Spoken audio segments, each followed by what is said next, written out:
1,00,000 টাকা পাবো হাসান আব্দুল্লাহ কাছে। সামাজিক যোগাযোগ মাধ্যমে একটি ভিডিও ঘিরে ব্যাপক আলোচনা শুরু হয়েছে, যেখানে জাতীয় নাগরিক পার্টি এনসিপির নেতা হাসনাত আব্দুল্লাহকে নিয়ে বিভিন্ন দাবি ও মন্তব্য করা হয়েছে।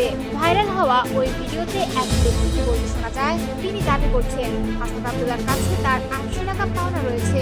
ভিডিওতে আরো শোনা যায়, তিনি অতীতের একটি ঘটনার প্রসঙ্গ টেনে বলেন, বিশ্ববিদ্যালয় জীবনের সময় তিনি হাসনাত আব্দুল্লাহকে বিভিন্ন সময় চা খাওয়াতেন এবং ব্যক্তিগত পরিচয়ের কথা উল্লেখ করেন। ভিডিওর পরবর্তী অংশে ওই ব্যক্তি আরো কিছু গুরুতর অভিযোগ ও রাজনৈতিক মন্তব্য করেন।